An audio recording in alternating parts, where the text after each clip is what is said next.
Movement, human movement. That's what this mix of genes in my family and throughout the human family tells us about ourselves. We are a species on the move, whether escaping hardship or seeking opportunity. This is something I wanted to do my whole life, come to Turkey and visit where all the grandparents came from. I know that they never liked looking back, and they never really wanted to come back here themselves, nor did they want to talk about it. But it's up to us, of the succeeding generations, to reconstruct what happened and understand why they were who they were because of the experience they had in living in Turkey. This Aegean coastal town, Ayvalık, Turkey, is where my paternal grandfather, James Matthews, grew up. Of all our 4 grandparents, all ethnic Greeks, born in Western Asia Minor, Papu James was the one who left us with the most information about the life he left behind. This is an amazing town. It's a lot of old buildings. There's Greek inscriptions everywhere. There's architectural flourishes that are obviously all Greek. Despite being Turkish, Ayvalık's past is very Greek. The city was formerly known as Ayvalı. The legend goes that in the late 1700s, a Greek priest from Ayvalı aided Turkish Navy sailors lost off the coast.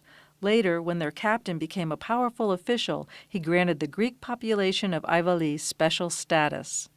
The city became a Greek cultural center, with a Greek Christian population of 35,000. This is where Papu James grew up in the early 1900s. I can imagine the family restaurant and barber shop and gambling casino that they had here behind the police station where they lived. And that's what we're going to find tomorrow. Well, the house was up on a hill, and down underneath at the lower part, there were stables, and they had the animals there, like the donkey. And he said when we'd want to go out, we'd say, "Pop, can I take the donkey?" Thanks to my father's sister, Celia, we have the stories Papu James told and a map, hand-drawn, based on his descriptions of the city. Oh. So that was interesting. Oh, here's the map. A couple of maps here. Waterfront trees. Oh, father's neighborhood and stores.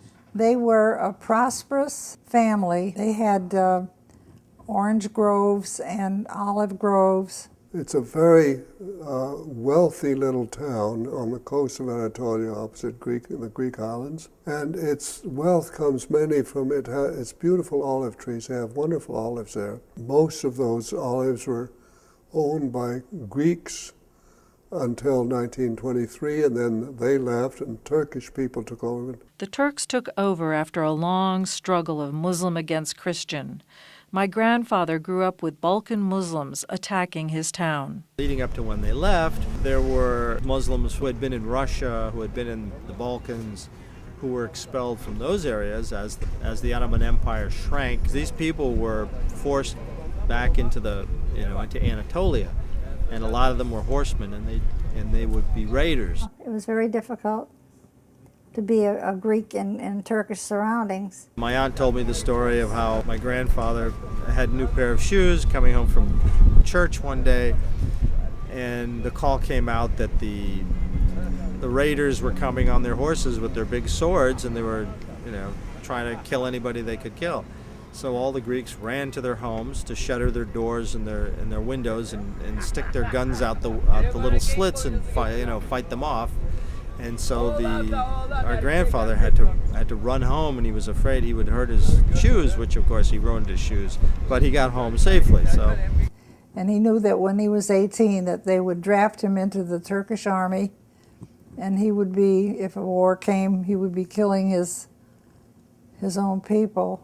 Being on this quay here, I'm imagining myself being Papu James and saying, okay, I got to get out of here. Here's a little rowboat. I mean, I can't imagine with this wind that I could ever make it even to Konda, much less all the way to Mytilene. And it was getting harder and harder, which helped him make the decision to leave. Probably was a pretty strong guy, but I mean, he'd have to row all night to make it all the way across. I mean, how fast can you row? 1 mile an hour, 2 miles an hour, and it's 15 miles.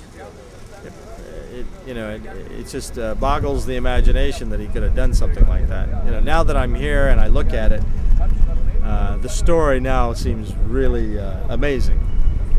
James made it to the United States and began a new life. Meanwhile, as Germany prepared for war, the Ottoman Turkish government became Germany's ally. In 1918, when Germany lost the war, the Ottoman Turks lost too. At the end of World War I, Greece was given, as part of the peace agreement, a portion of modern-day Turkey. Greeks then moved their army in there to enforce the peace agreement. The Greek-Turkish War in 1919 to 1922 was a savage war. Greeks found themselves against the Turks that were helped by Russians and Italians, and it became a large war that went on for a couple of years, and the Greeks lost. Turkish history perceive the war between Greece and Turkey in the late 1910s and early 20s as the War of Independence, whereas the outcome of this war for the Greek history is a catastrophe.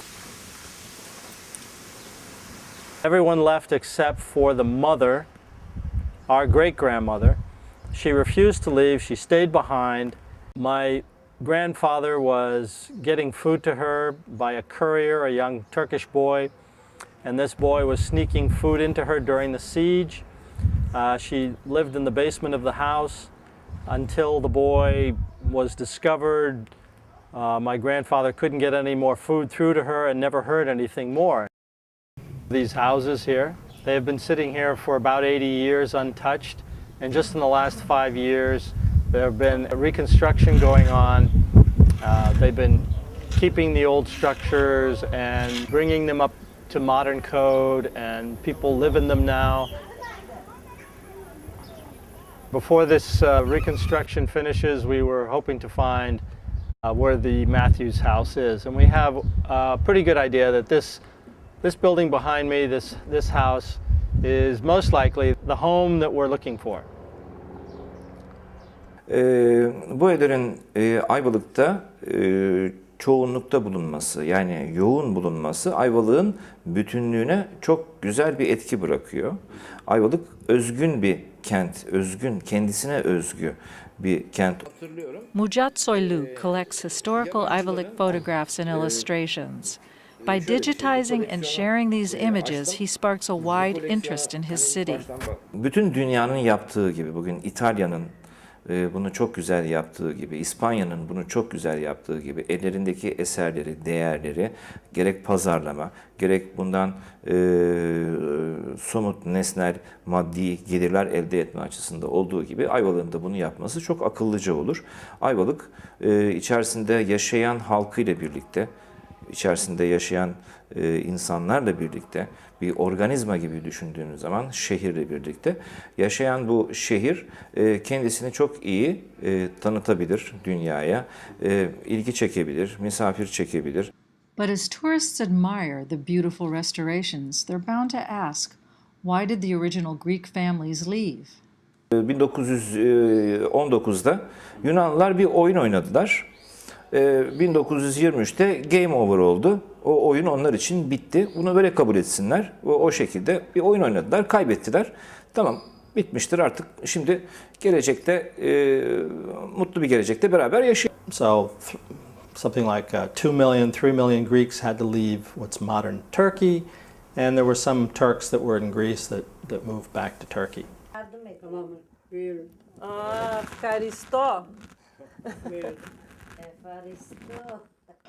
Oliane is a Muslim born in Crete. His family was part of the exchange in 1924. They moved to Alabi, the town next to Ayvalık. Ben bir tarihçi gibi konuşuyorum. Yok. Yunanlar benim dostum. Neden Kemal Paşa değişim üzerinde ısrar etti? Neden? Çünkü yerli halk, yerli Hristiyan o kadar kötülükler yaptılar ki yerli halka, ondan sonra onları gemlemesi mümkün değildi. Durdurtması mümkün değildi. ve bir felaket doğacağına mübadeleyi o da destekledi ondan sonra. The teaching of history in Turkey at the elementary and secondary levels is pretty pedestrian. They don't acknowledge much about this the way we don't say much about what we've done to the American Indians or black communities, for instance, in this country. Luckily, that's changing in both places.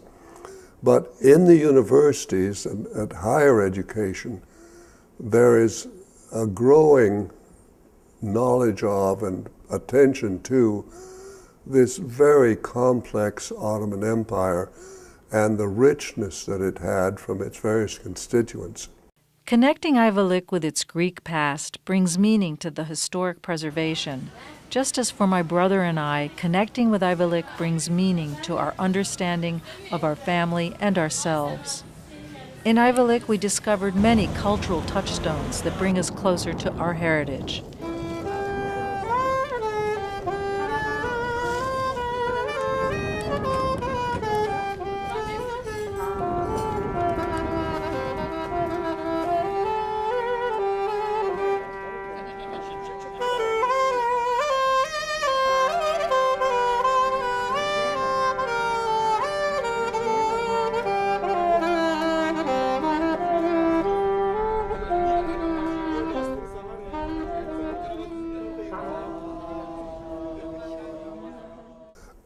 People do terrible things to each other, unfortunately.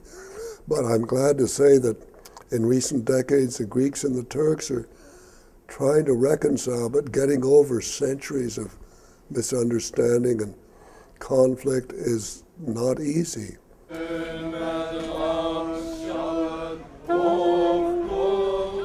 Gelecekte, güzel gelecekte, umutlu gelecekte birlikte yaşamanın ve bunu tarihte biz çok becerdik. Çok başardık bunu tarihte. Gelecekte de bunu yapmamamız için bir sebep yok.